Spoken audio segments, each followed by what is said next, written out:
नमस्कार, जय हिंद। स्वागत है आप सभी विद्यार्थियों का आपके अपने यूट्यूब प्लेटफॉर्म उदय एजुकेशन और उदय स्टडी क्लासेज में। विद्यार्थियों, आज के इस वीडियो में अपन डिस्कस करने वाले हैं बोर्ड एग्जाम 2023 की दृष्टि से इम्पोर्टेंट कक्षा 8 के हिंदी विषय के पेपर के बारे में, जो कि आपके आने वाले बोर्ड एग्जाम की दृष्टि से वेरी वेरी मोस्ट इम्पोर्टेंट रहने वाला है। और आप सभी विद्यार्थियों के लिए ये पेपर है, ये वरदान साबित होने वाला है। तो आपसे निवेदन रहेगा, वीडियो को अंत तक देखिएगा, वीडियो को लाइक कर दीजिएगा। आपका अपना चैनल है, अभी तक आपने चैनल को सब्सक्राइब नहीं किया तो चैनल को सब्सक्राइब है वो सभी कर लीजिएगा। विद्यार्थियों, वीडियो में आगे बढ़े उससे पहले मैं आपको बताना चाहूँगा, इस वीडियो में जितने भी प्रश्न रहेंगे वो सारे के सारे उत्तर सहित रहेंगे, यानी पूरा का पूरा फुल सॉल्यूशन में लेके आया हूँ, ताकि आप जैसे लाखों विद्यार्थियों को फायदा हो सके और आप अच्छे अंकों के साथ में हिंदी में उत्तीर्ण हो। तो आपसे निवेदन रहेगा, वीडियो को अंत तक जरूर देखिएगा। और हाँ, अभी तक आपने चैनल को सब्सक्राइब नहीं किया ना, तो चैनल को सब्सक्राइब कर लेना, क्योंकि आप वीडियो देखते हैं लेकिन चैनल को सब्सक्राइब नहीं करते हैं, ये अच्छी बात नहीं है। आपकी क्लास के सारे विषय के पेपर देखने हैं तो आप चैनल को सब्सक्राइब कर लीजिएगा। देखिए, सबसे पहले आपको समय है वो 2.5 घंटे का दिया जाएगा और आपका पूर्णांक है वो 80 नंबर का रहेगा। यहाँ पे सामान्य निर्देश है, इनको सबसे पहले आप पढ़ लीजिएगा, फिर उसके बाद में आप पेपर को हल कीजिएगा। चलिए पहले प्रश्न की ओर बढ़ते हैं। आपका पहला प्रश्न है कि वसंत ऋतु के आते ही पेड़ पौधों पर छा जाती हैं शीतलता, कोमलता, हरियाली, घनी छाया। तो विद्यार्थियों, जैसे ही बसंत ऋतु आती है तो हरियाली छा जाती है। तो ऑप्शन नंबर स रहेगा इसका सही उत्तर। बढ़ते हैं अगले प्रश्न की ओर। प्रश्न संख्या 2। कविता में सदियों से कहानी कौन सुनाती आ रही है? बूढ़ी काकी, बूढ़ी नानी, पड़ोसिन, अम्मा। तो विद्यार्थियों, इसका सही आंसर क्या होगा? बूढ़ी नानी है, वो सदियों से कहानी सुनाती आ रही हैं। तो ऑप्शन नंबर ब रहेगा इसका सही उत्तर। बढ़ते हैं अगले प्रश्न की ओर। प्रश्न संख्या 3। साइकिल चलाने वाली महिलाओं ने साइकिल चलाने को क्या बताया है? व्यक्तिगत आज़ादी, अच्छा अनुभव, नव साक्षर, या फिर सभी के बीच संवाद। तो विद्यार्थियों, इसका सही आंसर क्या होगा? साइकिल चलाने वाली जो महिलाएं हैं उन्होंने साइकिल चलाने को है व्यक्तिगत आज़ादी बताई है। तो ऑप्शन नंबर अ रहेगा इसका सही आंसर। विद्यार्थियों, याद हो गया ना, ये प्रश्न वेरी वेरी मोस्ट इम्पोर्टेंट है। अगला प्रश्न है प्रश्न संख्या 4। बदलू लेखक को अच्छा लगता था, उनकी खातिर करने के कारण, आम खिलाने के कारण, रोज एक दो गोलियां बना देने के कारण, या फिर सम्मान देने के कारण। तो बदलू है वो लेखक को अच्छा क्यों लगता था?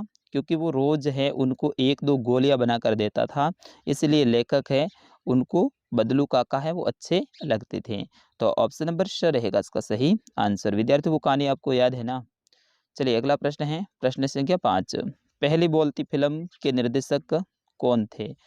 तो विद्यार्थी, इसका सही आंसर होगा अर्धशीर एम ईरानी। ठीक है ना? ऑप्शन नंबर द रहेगा इसका सही आंसर। विद्यार्थियों, सारे के सारे प्रश्न इंपॉर्टेंट हैं, आप पूरा वीडियो जरूर देखिएगा। चलिए अगला प्रश्न है प्रश्न संख्या 6। गोपी ने यशोदा को शिकायत की, ग्वाल बालों की, बलराम की, श्री कृष्ण की, श्री दामा की। तो विद्यार्थियों, इसका सही आंसर क्या होगा? गोपी ने यशोदा से श्री कृष्ण की शिकायत की थी। तो ऑप्शन नंबर स रहेगा इसका सही आंसर। देखिए विद्यार्थियों, हम आपके लिए इतनी मेहनत कर रहे हैं तो आप वीडियो को अंत तक का जरूर देखिएगा। चलिए प्रश्न संख्या 7। MA पास करने के बाद रमेश नौकरी पाने हेतु मारा मारा फिरता रहा, रेखांकित मुहावरों का अर्थ बताइए। यानी MA पास करने के लिए रमेश है वो नौकरी के लिए मारा मारा फिरता रहा। तो इसमें जो ये लाइन है ना, इसमें कौन सा मुहावरा लगा है? मारा मारे का मतलब क्या होता है? इधर उधर ठोकरे खाते फिरना, किसी से पीटना, दौड़ते रहना, ज़रूरत पूरी न कर पाना। तो विद्यार्थियों, इधर उधर ठोकरे खाते फिरना, उसी को अपन क्या कहते हैं? मारा मारा फिर रहा है। तो ये आपका ऑप्शन नंबर अ रहेगा इसका सही आंसर। चलिए अगला प्रश्न है प्रश्न संख्या 8। राधा की बहन स्कूल जाती हैं, रेखांकित शब्द का बहुवचन बताइए। बहन का आपको बताना है बहुवचन। तो बहन का मतलब बहन मतलब एक, और ज़्यादा बहन है तो उसको अपन क्या कहेंगे? बहिन है। ठीक है ना? बहन है। तो अपने ऑप्शन नंबर अ रहेगा इसका सही आंसर। बहनिया नहीं होगा, बहना नहीं होगा, बहिन नहीं होगा, बहिने होगा। ठीक है ना? तो ऑप्शन नंबर अ रहेगा इसका सही उत्तर। अगला प्रश्न प्रश्न संख्या 9। अनंत से मिलन से क्या अभिप्राय है? तो विद्यार्थियों, इसका सही आंसर क्या होगा? अनंत से मिलन से क्या अभिप्राय है? अनंत से मिलन का आशय है एक अदृश्य परमात्माओं से मिलना। अदृश्य परमात्मा है उनसे मिलना अपन क्या कहेंगे, अनंत से मिलना, ठीक है ना। तो इसका सही आंसर बस इतना ही है कि अनंत से मिलने का आशय है अदृश्य परमात्मा से मिलना। अगला प्रश्न है प्रश्न संख्या 10। जिस प्रकार लिख में आवट प्रत्यय लगाने से लिखावट बनता है, उसी प्रकार से आवट प्रत्यय लगाकर दो नए शब्द बनाइए। जैसे कि लिख शब्द है, इसके पीछे अपन क्या करते हैं, अ, आवट लगा देते हैं तो क्या होता है, लिखावट होता है। तो उसी तरह से दो और शब्द बनाने हैं, जैसे कि सजा, ठीक है ना। सजा के पीछे आवट लगाएंगे तो क्या हो जाएगा, सजावट हो जाएगा, एक शब्द बन गया।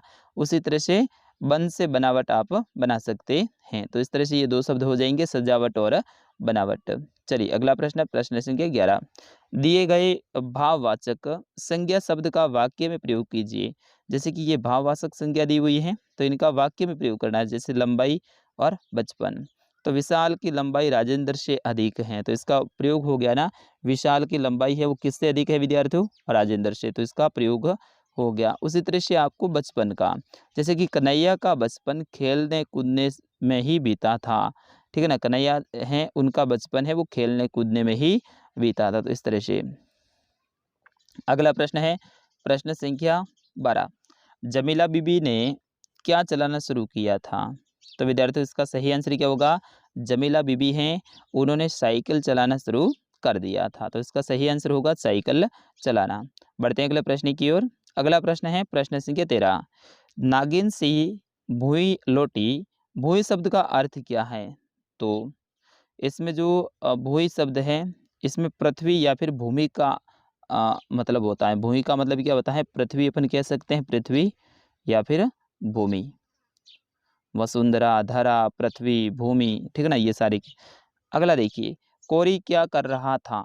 तो कोरी अचकन के लिए सूत काट रहा था, यानी कोरी है वो अचकन के लिए क्या कर रहा था, सूत को काट रहा था। सूत मतलब वो होता है ना, सूती जो अपन धागे बनाते, वही। अगला प्रश्न है प्रश्न संख्या 15। गाड़ी चलाते समय सीट की पेटी बांधना अनिवार्य क्यों है, तथा गाड़ी चलाते समय मोबाइल फोन पर बातें क्यों नहीं करनी चाहिए। यानी गाड़ी चलाते वक्त सीट बेल्ट है वो बांधना क्यों जरूरी है, और साथ ही फोन पे बात क्यों करनी नहीं चाहिए। क्योंकि गाड़ी चलाते समय सीट की पेटी बांधने से वाहनों से वाहन चालक और उसमें बैठने वाला व्यक्ति है वो दोनों ही सुरक्षित रह सकते हैं। सीट बेल्ट बांधना अनिवार्य है, ये कानूनन भी अनिवार्य है, अन्यथा जुर्माना भी लग सकता है। गाड़ी चलाते समय मोबाइल फ़ोन से बात करने से चालक का ध्यान है वो हट जाता है और इससे दुर्घटना हो सकती है। अगर कोई दुर्घटना होती है, सीट बेल्ट लगा हुई होती है, तो व्यक्ति यानी जो चालक होता है वो आगे नहीं गिरता है, उनकी सुरक्षा हो जाती है। इसीलिए सीट बेल्ट है वो ज़रूरी होती है। प्रश्न संख्या 16। दीवाने शब्द किनके लिए प्रयुक्त हुआ है। दीवानों का जीवन का क्या लक्ष्य है। जो कविता है ना दीवाने वाले, उसमें दीवाने शब्द किसके लिए प्रयुक्त हुआ है और दीवानों के जीवन का लक्ष्य क्या है। तो दीवाना शब्द है देश के वीरों के लिए प्रयुक्त हुआ। वेरी वेरी मोस्ट इंपॉर्टेंट है विद्यार्थियों, ये प्रश्न पक्का आएगा, मोस्ट इंपॉर्टेंट लगा दीजिएगा, ठीक है ना। फिर बाद में आप मेरे को मत बोलना कि सर आपने बताया नहीं। तो दीवाने शब्द है ये देश के वीरों के लिए प्रयुक्त हुआ है। किसके लिए हुआ विद्यार्थियों, देश के वीरों के लिए। दीवानों के जीवन का लक्ष्य आज़ादी के लिए जीवन समर्पण करना ही होता है। क्या होता है, वो वीर क्या करते हैं, यानी जो हमारे फौजी भाई बंधु होते हैं वो कहते हैं कि देश की आज़ादी के लिए अपना पूरा का पूरा जीवन है वो न्यौछावर कर देते हैं। प्रश्न संख्या 17। निम्नलिखित शब्दों के पर्यायवाची शब्द का प्रयोग करते हुए एक एक वाक्य लिखिए। जैसे कि समुद्र, समुद्र का पर्यायवाची शब्द होता है सागर, और सागर किनारे बहुत सारे नारियल पेड़ हैं। तो इस तरह से वाक्य प्रयोग आपका हो गया। उसी तरह से सूर्य का पर्यायवाची शब्द एक ही लिखना है, क्योंकि इन्होंने एक ही तो बोला है ना, तो इनका पर्यायवाची हो जाएगा रवि का, भानु, सूर्य, ये हो जाएगा, ठीक है ना, सूरज। तो इस यहाँ पे रवि इसका पर्यायवाची शब्द हो जाएगा। और हमारी पृथ्वी रवि से प्रकाश प्राप्त करती हैं या फिर सूर्य से प्रकाश प्राप्त करती हैं। सोना का हो जाएगा स्वर्ण, स्वर्ण आभूषण रजवाड़े की पहली पसंद होती हैं। तो बिल्कुल ये सही बात है। हाथी का पर्यायवाची गज होता है, तो सामान्य पशुओं से गज भारवाहिक पशु होता है। तो इस तरह से आपको वाक्य प्रयोग करना है। प्रश्न संख्या 18। कबीर ने घास के माध्यम से क्या कहना चाहता था। तो हमें किसी को भी कमज़ोर या फिर छोटा नहीं समझना चाहिए, क्योंकि वक्त आने पर पैरों तले के सामान वह भी मानसिक और शारीरिक कष्ट पहुंचा सकता है।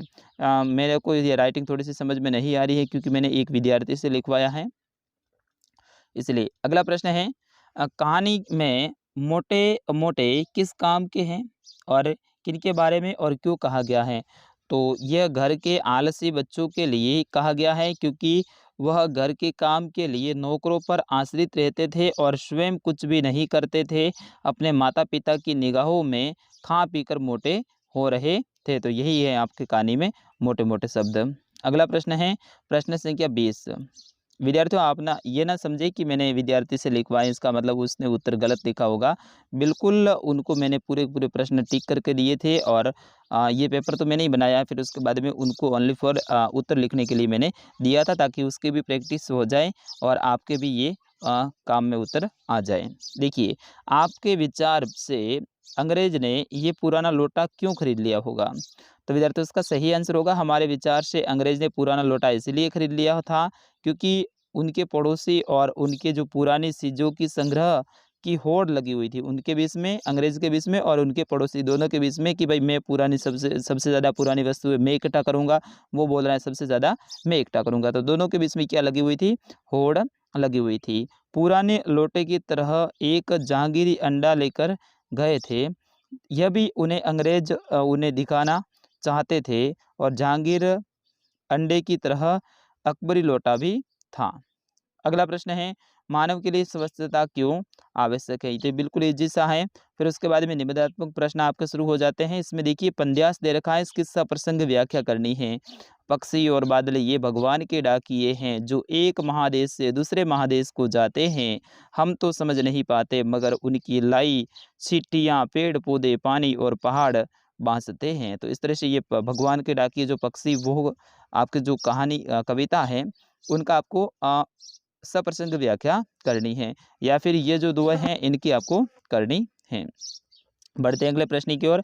प्रश्न संख्या 23। निम्नलिखित गद्यांश को ध्यानपूर्वक पढ़कर नीचे दिए गए प्रश्नों के उत्तर दीजिए। तो ये गद्यांश है, इनको पढ़ लेना है। गद्यांश वैसे इस बार आपके शायद एग्जाम में नहीं आएगा, अगर आता है तो ये इम्पोर्टेंट रहेगा। बढ़ते हैं अगले प्रश्न की ओर। प्रश्न संख्या 24। हाँ, ये है ना, ये आपके लिए इम्पोर्टेंट रहेगा। आपको अपने बड़े भाई की शादी में सम्मिलित होना है, अतः अपने प्रधानाध्यापक जी को 2-3 दिन के अवकाश के लिए प्रार्थना पत्र लिखिए। तो 3 दिन के लिए अवकाश के लिए प्रार्थना पत्र लिखना है।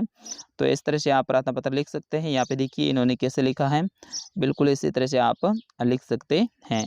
और लास्ट में आपका जो निबंध आएगा वो वेरी वेरी मोस्ट इम्पोर्टेंट है। इनके ऊपर अच्छे से आप याद करके जरूर जाइएगा। निम्नलिखित में से किसी एक विषय के ऊपर निबंध लिखिए। जीवन में अनुशासन का महत्व, यदि मैं भारत का प्रधानमंत्री होता, मेरा प्रिय त्योहार, या फिर दहेज प्रथा एक अभिशाप।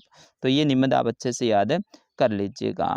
तो विद्यार्थियों, ये था कक्षा 8 का हिंदी का पेपर। अगला पेपर मैं संस्कृत का लेकर आ रहा हूँ, तो उसको भी आप जरूर देखिएगा। अब कक्षा 6, 7, 8, 9 और 10 सभी के लिए लगातार वीडियो आएंगे। अब मैं फ्री हो चुका हूँ। मैंने पहले भी आपको बताया था कि मेरे एग्ज़ाम थे, तो वो 25 को पूरे हो गए हैं और अब मैं फ्री हूँ। तो बिल्कुल आपके लिए लगातार पेपर लेके आऊँगा। मिलते हैं अगले वीडियो में, तब तक के लिए नमस्कार, जय हिंद।